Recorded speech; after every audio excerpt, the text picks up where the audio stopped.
Hey everybody, welcome into the back room. I'm Andy Ostroy. We have Elie Honig back with us today. We'll chat with Elie in just a second, but first, thanks for tuning in. We appreciate you listening, and we'd love to hear your comments. So email us at backroomandy@gmail.com and or post on our social media, and we'll read some feedback next time. And if you like the podcast, please rate and review, and follow or subscribe, and to be notified every time we post a new episode. So let's take a look at some feedback we got this week. From Diane Hall. She writes, "Love your podcasts. You say out loud what many of us think. When I listened to you in Kimberly Atkins' store, I couldn't help but think the American who just put the misogynist back in the White House is like the abused woman who goes back to the abuser. Terrified that she can't make it on her own, she goes back to what she knows. The abuse somehow feels safer than the unknown." Janet Alt writes, "I hope you retain a sliver of hope and keep up the good fight to, as in Rick Wilson's words, making the midterms a horrifying bloodbath to the Republicans politically. I hope you know how much your podcast means to so many rational people." And on our conversation with Julie Roginski, Linda Shapanka writes, "I do agree with the double standard we have for women. The New York Times even analyzed Michelle Obama's wardrobe at one rally. And remember the tan suit debacle. Pure racism.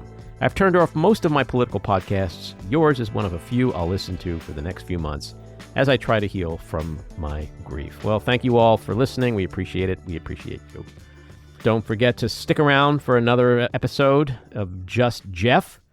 All right, let's get to the big thing of the week, which is Donald Trump's crazy cabinet nominations. The drama continues. Matt Gaetz, who was nominated to be Attorney General, he withdrew yesterday amid allegations of sex trafficking of at least one underage girl. And then there was a report this week that there's another potential victim that came forward. The New York Times wrote a blockbuster piece about like thousands and thousands of dollars in payments to multiple women. And so he's gone. He's been replaced by Donald Trump with Pam Bondi. She was the Attorney General of Florida. She was a prosecutor for 20 years. She's total MAGA. She was his impeachment lawyer. She's also an election denier. Many say she took a bribe of $25,000 to not join a lawsuit against Trump University. So she's a loyalist. But interestingly, Dave Aronberg, who I have a lot of respect for, he's a prosecutor down in Florida, he ran against her in 2010 to be Attorney General, and he lost. But after that election, she brought him on to be drug czar. So she reached across the aisle, brought on her former opponent to go after the pill mills. And he believes that she's a believer in the rule of law. Certainly her career would dictate that, but we also have learned our lesson from people like Rudy Giuliani, who also were great prosecutors and did a lot of good things as U.S. attorney, but then just completely threw his legacy and reputation down the toilet for Donald Trump, as so many have. And then we still have people like Pete Hegseth, who was nominated by Trump to be Secretary of Defense. We have Tulsi Gabbard, who was nominated to be Director of National Intelligence. Robert Kennedy Jr. to head up the Department of Health and Human Services. So the real question, which I want to ask you guys, is what do you think about John Thune, the Republican Senate? What are we to make of what appears to be a handful of Republican senators who just said no way to Matt Gaetz? And so do you think there's going to be the kind of capitulation that people fear most with the Republican Senate? Or are they signaling to Donald Trump that they're not going to just lay down and hand him the keys to our democracy? Well, certainly senators don't want to be irrelevant. And it definitely helped that Matt Gaetz was despised by his own colleagues on both sides of the aisle. However, it would be hard to imagine that most of his picks won't get through. I mean, we don't want that, but there's only so much power I think the senators have. I don't want to be pessimistic, but kudos to the 5 senators supposedly who stood up and said, okay, enough is enough with at least Matt Gaetz. Yeah, I'm going to have to say that I think that almost all of them, pretty much all of them will get through. And I know that there were supposedly 5 senators that were against Gaetz, but I do think that's the lowest possible bar that you could set. I mean, someone who's having sex with underage children, it's really can't get lower than that. So everyone next to Gaetz looks passable. Yeah, well, it's like we've officially entered the, well, she didn't or he didn't rape a minor phase of Trump's cabinet picks. I mean, the bar is so low that literally, like, if somebody didn't rape somebody, they got a shot, which is insane. Tulsi Gabbard has all this stuff hanging over her head that she's in bed with Putin and Assad in Syria. Pete Hegseth, another allegation came forward this week. Like he's been accused of raping a woman in a hotel room. He's also a white national. He's got what the white nationalist Christian now. Yeah, he has a Deus Vult on it, which tattoos like on his arms of like white nationalism. And then you have Bobby Kennedy Jr., who, well, let's play this clip from Bobby. He's not like Hitler. Hitler had like a plan. Hitler was interested in policy. He had a historical view. I don't think Trump has any of that. I think he's like non-compass mentis. One of the things that you write so beautifully, and your stuff is so fun to read, but you write about Trump. Quote, the way that you build a truly vicious nationalist movement is to wed a relatively small core of belligerent idiots to a much larger group of opportunists and spineless fellow travelers whose primary function is to turn a blind eye to things. We may not have that many outright Nazis in America, but we have plenty of cowards and bootlickers, and once those fleshy dominoes start tumbling into the Trump camp, the game is up. Out of fairness to Bobby Kennedy Jr., that was from 2016, well before his 8-year transition from someone with some kind of moral center to a complete Trump stooge. Let's just talk about that little clip for a second. He's now the second person, along with J.D. Vance, to make comparisons between Trump and Hitler. He's literally called MAGA, the Trump electorate, belligerent idiots, congressional Republicans, cowards and bootlickers. And then about Trump himself, non compos mentis, which for those of you keeping score in Latin means not of sound mind. But the question is the U.S. Senate, Republican Senate, going to push through the confirmation of a guy like Bobby Kennedy Jr.? Yes. Probably. Yeah. Probably going to put them all through. Although I will say that I think we have a greater reason for hope about Hegseth after what happened with Matt Gaetz, because they're in the same bucket.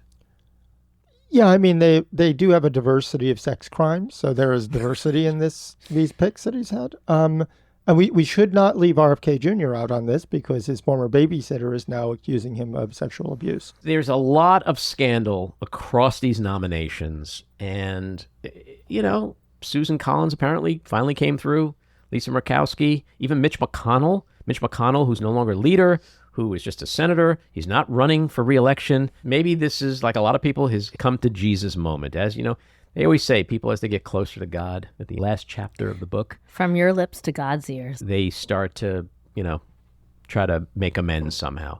And, Mitch McConnell is chairing the Appropriations Committee. So all of these proposed cuts with the two geniuses, Ramaswamy and Musk, they got to get approved by McConnell's Appropriation Committee. So it's going to be really interesting to see how that shit goes. If Mitch McConnell's going to be like, oh, yeah, just go ahead, cut everything you want.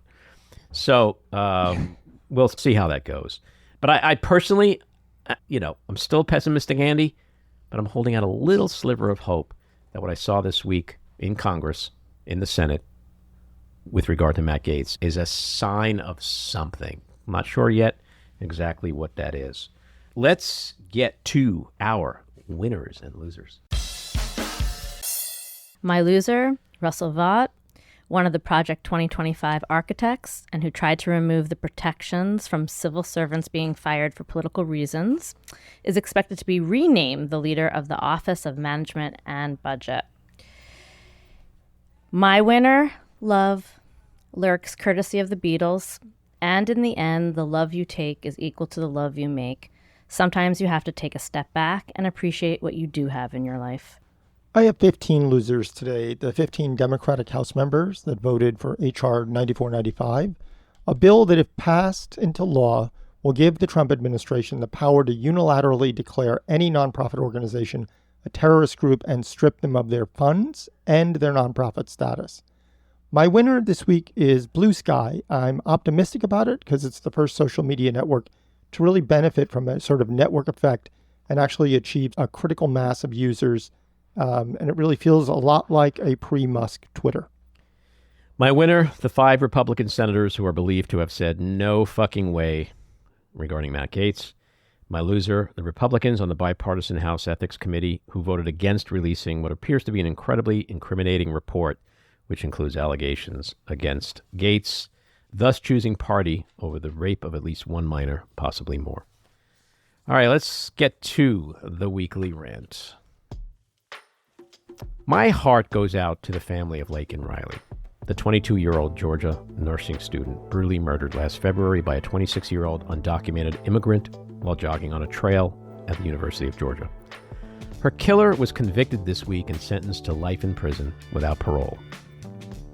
As the father of a daughter in college, this heinous crime strikes a very personal chord with me, but it also does so because an undocumented Ecuadorian immigrant brutally murdered my wife, Adrienne Shelley, 18 years ago. I understand this pain and the suffering all too well, especially the grief and the mourning that just never goes away. It just merely lessens over time. But we cannot let President-elect Donald Trump or the Republican Party exploit these horrific crimes for political purposes and to divide us further. We cannot let these savage crimes become fodder for anti-immigrant rhetoric and heightened xenophobia and racism. The immigration status and ethnicity of these brutal murderers has zero to do with them being brutal murderers. Our nation's prisons are full of U.S. citizens who are convicted of murder. For some perspective, in 2023, there were just 29 undocumented immigrants convicted of murder versus almost 9,000 whites and 6,400 blacks. Murderers come in all shapes, sizes, genders, colors, religions, and yes, citizenship status. We can abhor the criminals and the heartache and devastation they've brought to our families, but we should not hate them for the color of their skin or the God they pray to. To do so is to not only miss the bigger points of needing to combat violent crime in this country and reform our immigration system, but to allow ourselves to fall prey to the lowest common denominators of racist anger and hate. The barbaric piece of shit who savagely attacked and murdered Laken Riley should rot in prison and in hell. But he should suffer this fate not because he's an undocumented immigrant, but because he is a depraved killer who simply happened to be an undocumented immigrant. As I wrote in my 2016 New York Times op-ed on Adrienne's murder, this is a critical distinction, but it's an important one to consider as the country goes further down the dangerous path of demonizing those not born here. These next 4 years are going to be challenging on many fronts, but especially when the subject is immigration. I believe that we must do more to secure our borders and deport non-citizen criminals and keep our citizens safe. But if give me your tired, your poor, your huddled masses yearning to breathe free means anything in America anymore, we must also find a realistic, humane path to citizenship for the millions of hardworking, patriotic immigrants who, like every one of our ancestors, came to this country seeking a better life. All right, let's get to Elie Honig. He is an attorney and CNN senior legal analyst and the best-selling author of Hatchet Man and Untouchable, How Powerful People Get Away with It. He's a former assistant United States attorney for the Southern District of New York. He also hosts podcasts, writes for Cafe, Vox Media, and writes a weekly column for New York Magazine. Elie, welcome back into the back room. Good to see you, Andy. This is our first post-election conversation, so things have changed a bit, I guess. And look at us, we're both smiling. Isn't that amazing? Well, yeah, I mean, those fake smiles? You know, what no, not for me. I guess one thing I would say is like life goes on, and I know there's a lot of people. Look, you know, I play it down the middle. I don't do politics in my legal analysis. But I gave a talk the other night to a very liberal leaning audience, live audience. I'm sure if you could have polled the place, it would have been 80-90% had voted for Harris. But the vibe was good because we've had a clean election.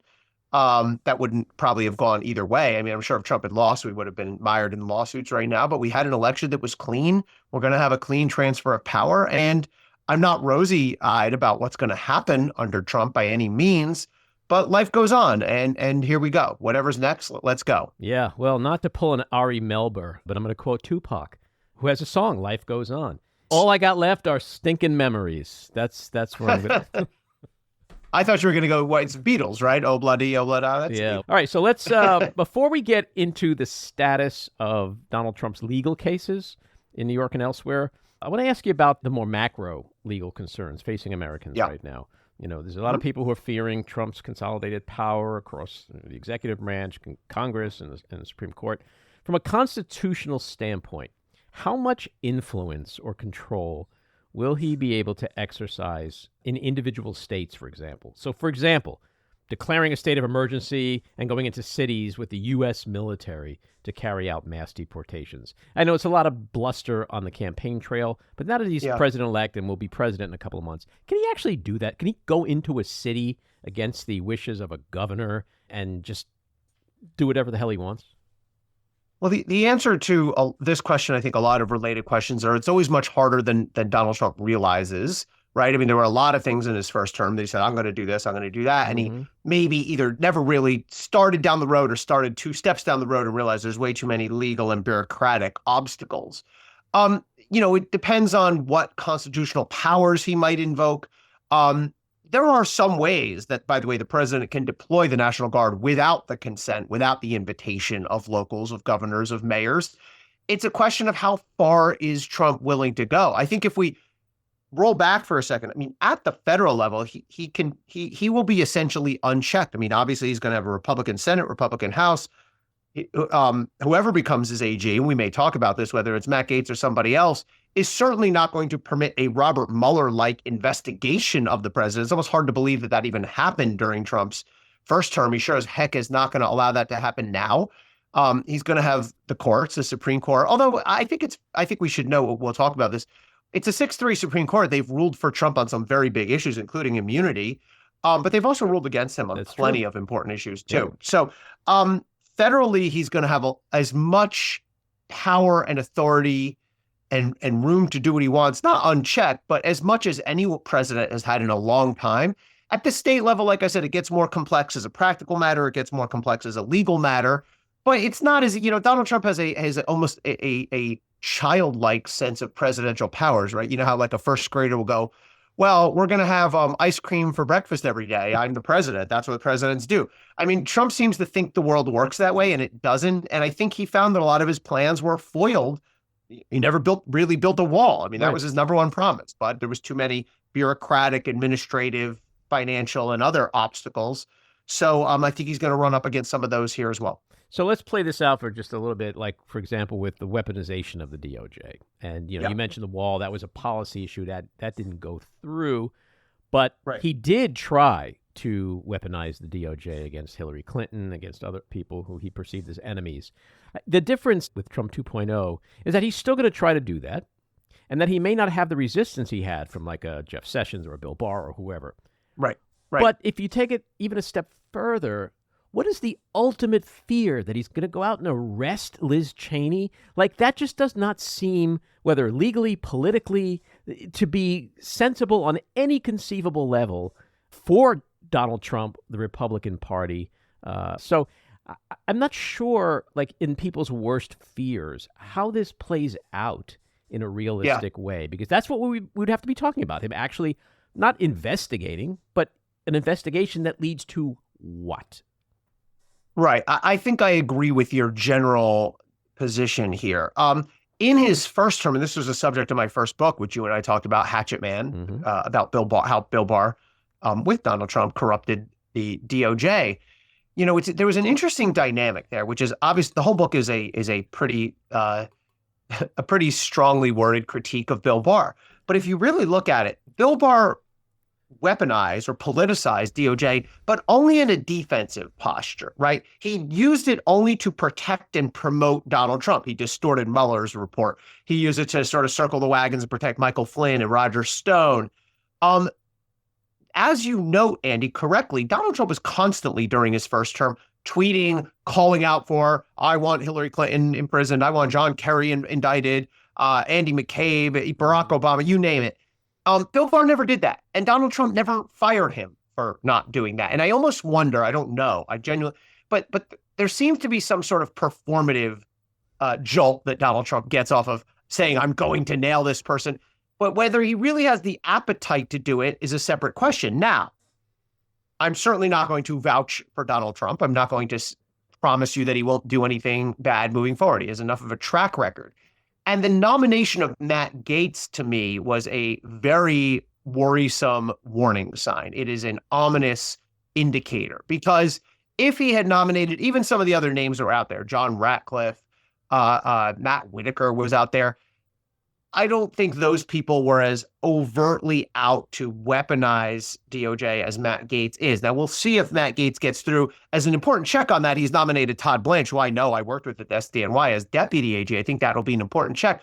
But what can he really do? I mean, you could always investigate someone. And that in itself is a problem, right? If you launch a ridiculous investigation or an investigation for bad reasons, that takes a huge toll, financial and otherwise, on a person, even if they're not charged. So that in itself, but you're right, there are guardrails that then come into play that would prevent an indictment. First of all, there would be people at DOJ who would refuse to do it, who would go public if it was a bogus investigation, which most of the ones he's been publicly musing about certainly seem to be.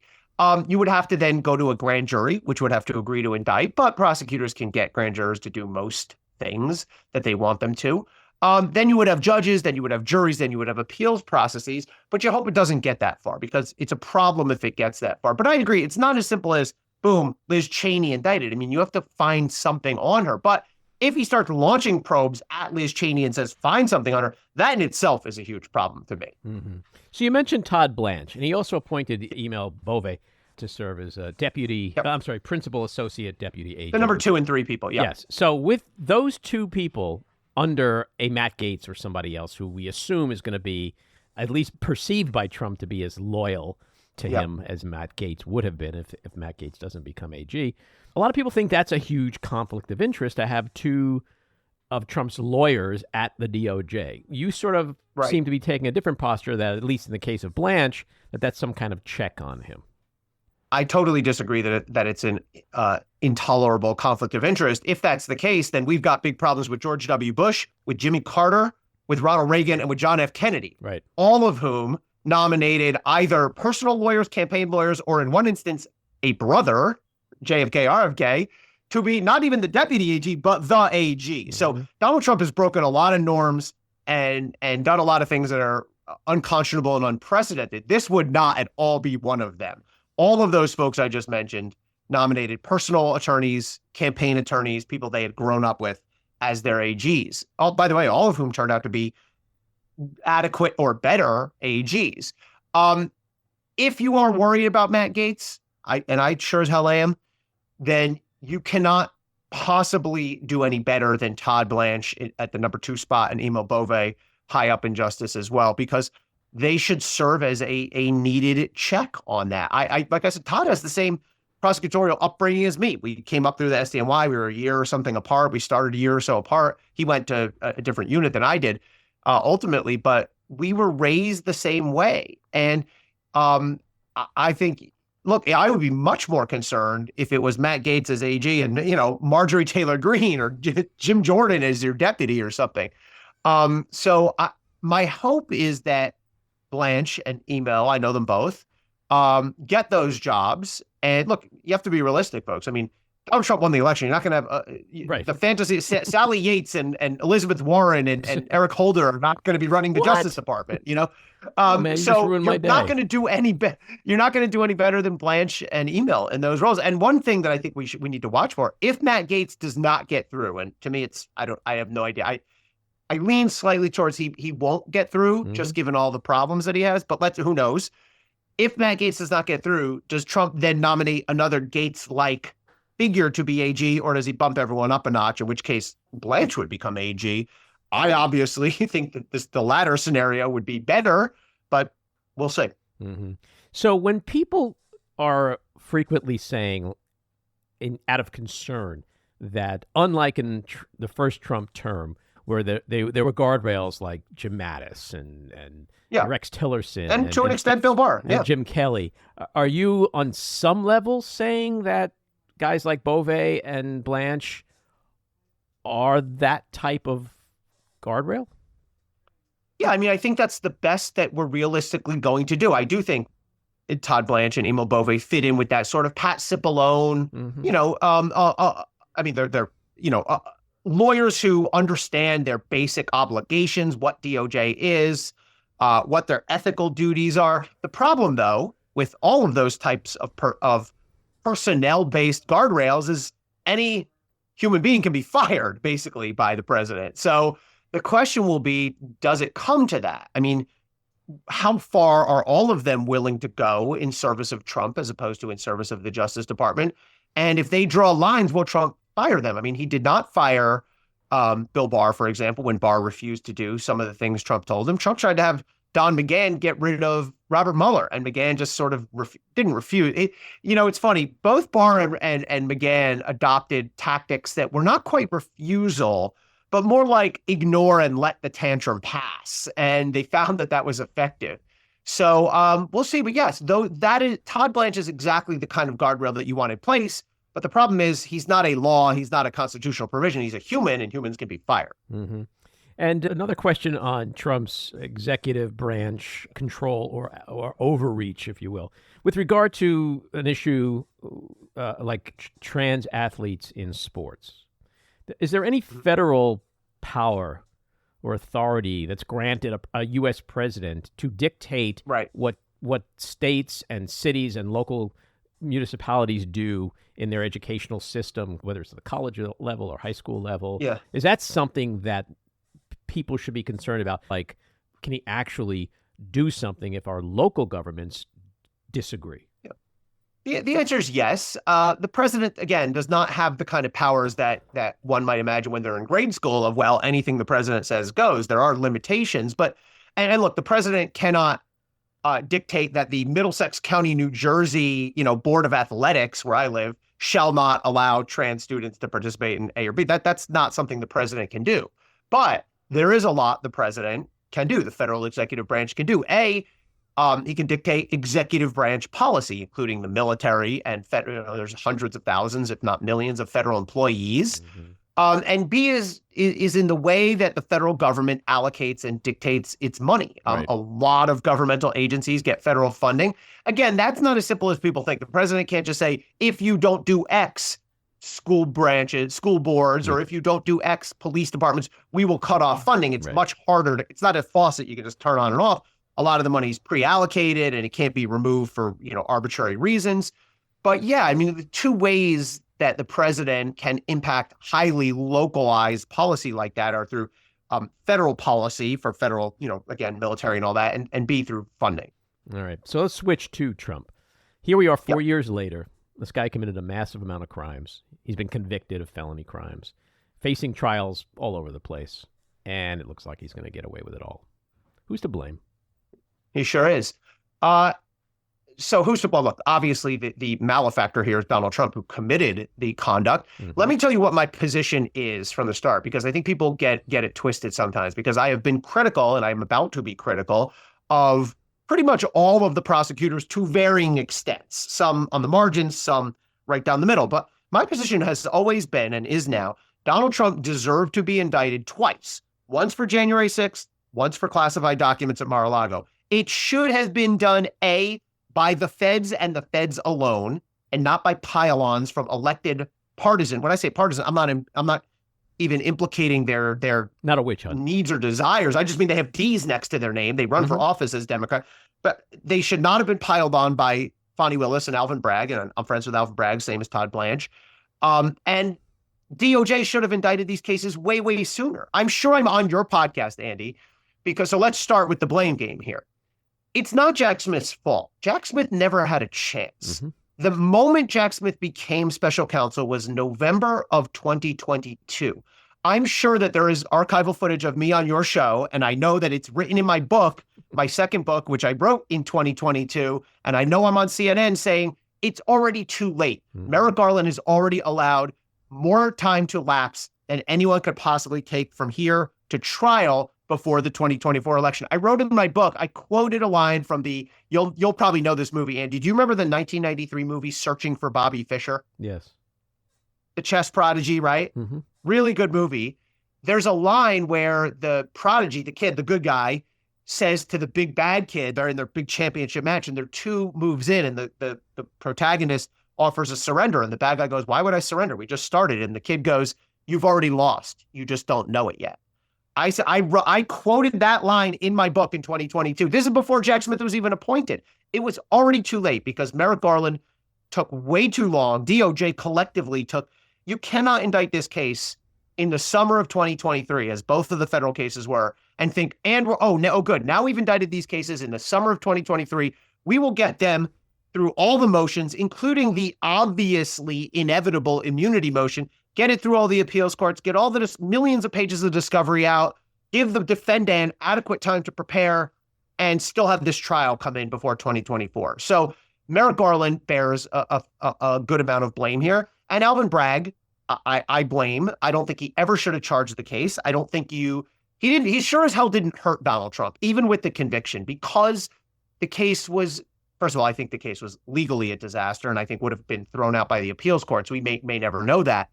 But when you have 4 points you want to make, Andy, and you lead with the weakest, doesn't that just tank the rest of your points? Don't people just turn you off or think, oh, this guy doesn't know what he's talking about? Alvin Bragg never should have brought that case. And if you don't believe me, just look at the vote. I mean, look at the vote.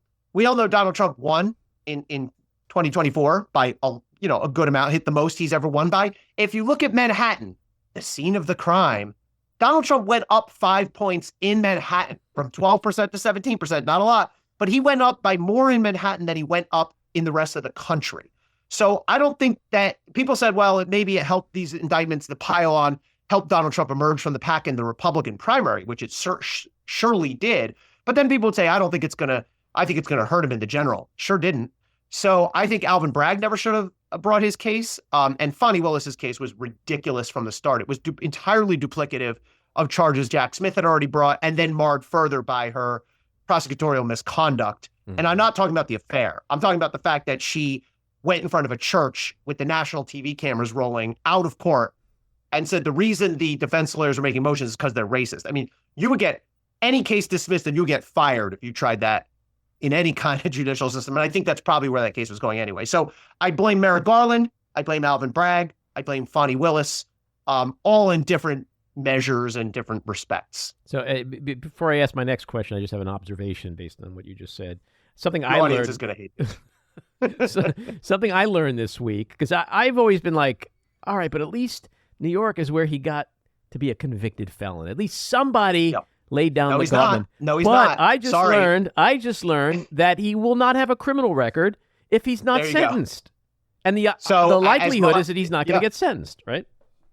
That's exactly what I was jumping in to say. I know everyone's, I know the Democrats made a lot of hay. Oh, convicted felon. Mm-hmm. He's not going to technically be a convicted felon without a sentencing, and his conviction is not final in the way that we would use that term, a final conviction, until his appeals are over. And as I said, he has a real chance. I don't think those appeals are ever going to happen. Mm-hmm. But look, I mean, I do understand the feeling of he's gotten away with so much. He's done so much and gotten away with so much. So at least someone hung at least a jury conviction. That a jury did convict him on him.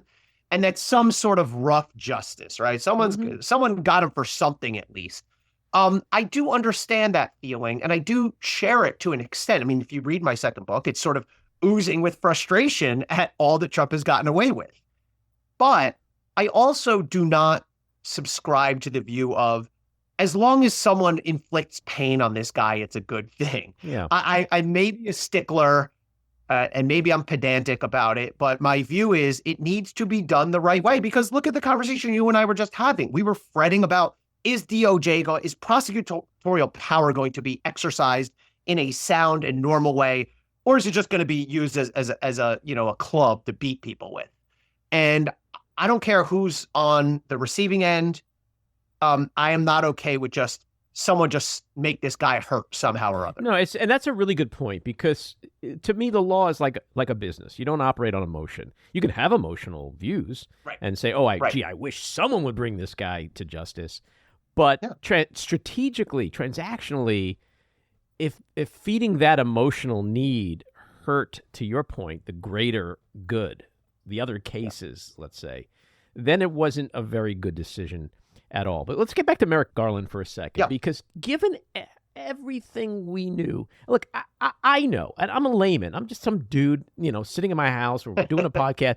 But I knew the existential threat to our democracy of Donald Trump. So I'm going to assume that Merrick Garland and the powers that be at DOJ knew much more than me.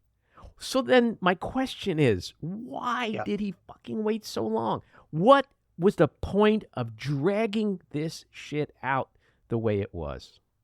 I'm going to give you my informed speculation, because obviously I don't think we'll ever have a satisfactory answer to that question. But let me play this out for you. When Merrick Garland takes over in March of 2021, it took a couple months to get him confirmed. He was coming off the Bill Barr era. And I think Merrick Garland was feeling very much the same things I ended up writing about in my book, that Bill Barr had seriously politicized and corrupted the Justice Department. And Merrick Garland, who I have plenty of criticisms for, the man is an honest man. He's never lied. And he badly wanted to re-establish DOJ's political neutrality. The problem is, I think he overdid it.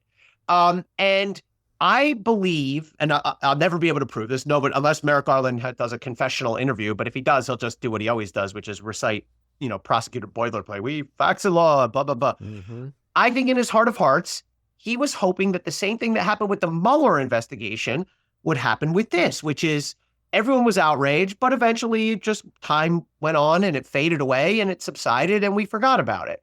And I think he was moving towards that point he was slow playing this, right? Mm-hmm. What he said to the public was, we're going to work from the bottom up like we do in every case. That was bullshit. There was never any way there was going to be a link from these crazies in face paint and buffalo horns up the chain to Donald Trump. There was no causal link. They obviously acted at his encouragement, but there's never been any link from the guy in bullhorns up to Donald Trump. It was the way Jack Smith charged it was exactly right. It was a conspiracy by Donald Trump and his top tier people to steal the election through fraud and through pressure. And Jack Smith came in and took him 9 months to enter. Jack Smith moved quickly, 9 months. Mm-hmm. Merrick Garland should have taken that approach from the start if he was serious about making this case. He would have had this thing indicted by the end of 2021, maybe early 2022. It would have been tried in early mid 2023. It would have been long over, and we would have had a verdict on that, but well before the election. I think Garland was hoping it would just sort of slip away. And you know what? It did start to sort of slip away until what? Until the congressional January 6 hearings, the summer of 2022, Cassidy Hutchinson, et cetera. We all remember that. And then 3 months later, Garland's appointing Jack Smith as special counsel. So he wasted away that time. And I think the political wind shifted from kind of like, all right, it's over. It's fading from memory to like, oh my God, here's, all these local officials testifying. Here's all these people who were close to Trump testifying. And holy crap. And where are you, Merrick Garland? And I think the pressure got to him and he finally, way belatedly, did what he should have done as soon as he took office and appointed a special counsel. Yeah, it's stunning. So when you think about it, Donald Trump, you can't hold him accountable if he was running for president. You can't hold him accountable if he's a sitting president. You can't hold him accountable if he's a president-elect. So somebody is above the law, right? We could stop saying no person is above the law. Yes. So my question is, let's say you're a billionaire businessman or somebody on the level of a Silvio Berlusconi or a Donald Trump, and you got a lot of skeletons in your closet. Hey, I'll just run for president, right? Are we setting up the stage for the worst criminals in our country to just run for office, because you will be above the law if that's where you end up?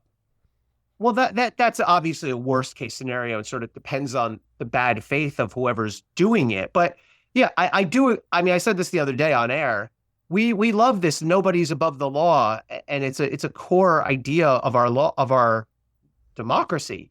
But it also needs to be amended to account for the fact that presidents and former presidents and presidents-elect are in many key respects are above the law. I mean, let's just run through the ways, okay? They have immunity, broad, not total, but broad immunity for anything they do while president.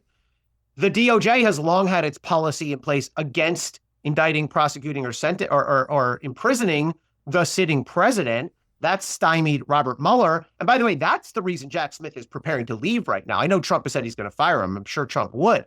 But that's not why Smith is leaving. Smith is telling the courts, I need to get ready to pack up my bags here because of that same policy. And let me call out a little bit of Democratic hypocrisy on that policy if I can. I actually, by the way, I know it's fun to bash that policy. It has to be the right policy. We can't possibly have a system where, but take Trump out of it because Trump sort of clouds everything.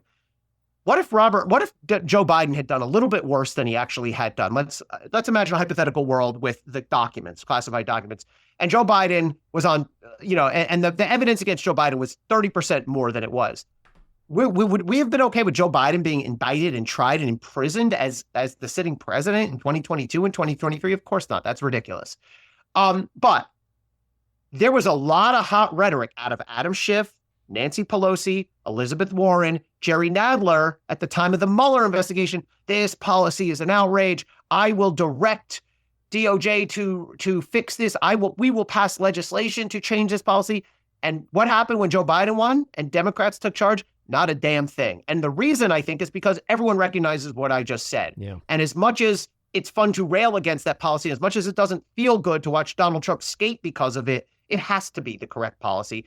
And if they really didn't think it was the correct policy, Elizabeth Warren and Adam Schiff and everybody else would have actually moved legislation, but they didn't. So you have the policy, you have so many other peripheral benefits around the president that makes them essentially, to use the phrase of the title of my second book, untouchable. Yeah, well, I can understand it when they're sitting in the Oval, but when they're just a citizen running for president, like there's something. Well, running for president doesn't give you any specific protection. Being the former president, Donald Trump was in the weird situation where he was the former. No, but then he became a candidate when you're a candidate. Okay, it's like you can't. But being a candidate doesn't. Yeah, being a candidate. No, but allows really him to give the rhetoric of they're weaponizing the Justice Department against me because I'm the opponent and they're afraid of losing to me in November, so they want to beat me now. Like it's like a vicious cycle. Which is why Merrick Garland. Back to the point, which is why Merrick Garland should have appointed special counsel right away. Instead, he waited until Trump declared his candidacy and then said, now I'm appointing special counsel. Doesn't that create the opposite? Of course. Yeah. But hopefully this book never gets written, but when the American version of the decline of the Roman Empire gets written, right. I think chapter 1, page 1, sentence 1 is Merrick Garland. But I got a couple more quick questions for you, but we have some breaking news that I just saw on my phone. Matt Gaetz. Oh, what? Matt Gaetz withdraws. Oh, done. I almost cursed. Yeah. Wow.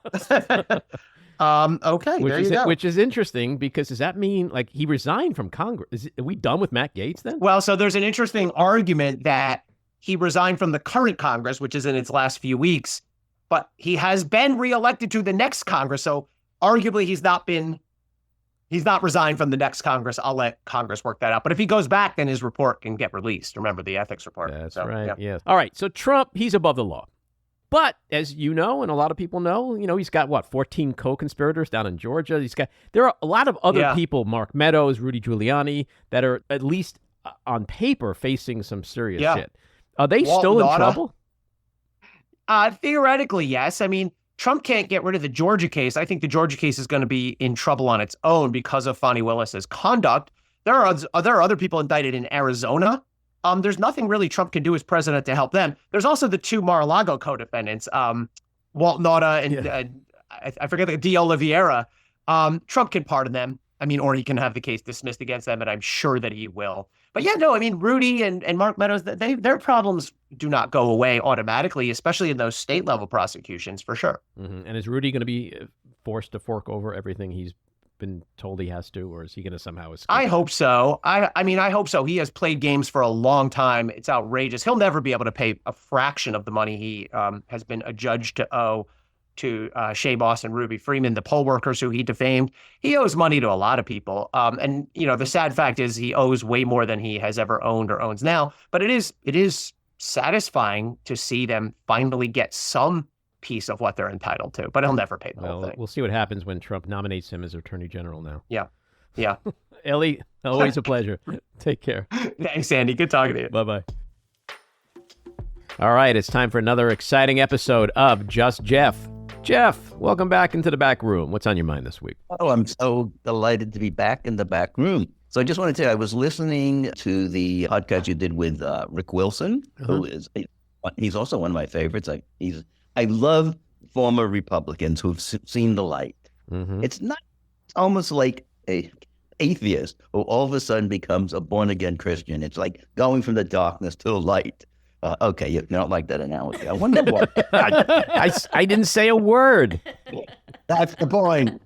Anyway, and so the point is that by the time I listened to it yesterday, some of your discussion was, no longer valid. No, because you're sure that Matt Gaetz and all the other losers were going to be approved, and Matt Gaetz did the honorable thing. If he really did the honorable thing, he would have killed himself. But that's expected. Jeffrey. Well, it's not Jeffrey. It's just Jeff. Jeffrey would never say that, but just Jeff is unregulated. You never know where he's. That's why you're here, pal. Anyway, you were talking about Susan Collins, and you did I said, an interesting imitation of Susan Collins. But the thing, interesting, good or interesting, bad? Yeah, that was good. I liked that. She should be. Thank you, Jeff. But she did put her foot down on Gaetz. Yeah, right. I'd like to see the footprint on his neck. So in any case, the amount of violence on this episode of Just Jeff is staggering. Okay, and you guys were worried about what would happen if we had another pandemic and RFK Jr. was in charge. It might be close to the end of the world. No, I think if things got really hairy, I know who would come in to save the day on a white horse. Anthony Fauci. They would recall him, absolutely. You think? That's interesting. Oh, but the best part was when you said that optimistic Andy is gone, and you went through the whole shtick. And at the very end, you said, well, maybe a little bit of optimism. Yeah, that's what you call my righteousness? Shtick? Your routine, okay? We can settle on principled argument. It's Yiddish for routine. Oh, it is? Okay. I know what shtick is. No, shtick is no. Yeah, that's right. All right, we'll go with shtick. Okay. In any case, by the time you came to the end of it and you explained why you still had a little optimism, I thought you were going to break out in song and sing "We Shall Overcome." I think that would have been the best way to end that. Speaking of ending, you never failed to give me the perfect ending to the latest episode of Just Jeff. I'm not sure if we shall overcome, but we shall end this segment and look forward to the next one. That's very good. Have a great Thanksgiving. You too. Take care. Bye-bye. Bye-bye. Bye, Dad. This episode of The Back Room was edited and produced by me, Andy Ostroy. It was co-edited and co-produced by Matty Rosenberg and co-produced by Jen Hammoud. Our theme song was composed by Andrew Hollander, and our logo was designed by Cricket Lengyel. And special thanks to Patricia Wind. Please take a moment to rate and review the podcast, and also follow or subscribe. Until next time, keep your eyes on Washington, Hollywood, and your own backyards, and have a great week.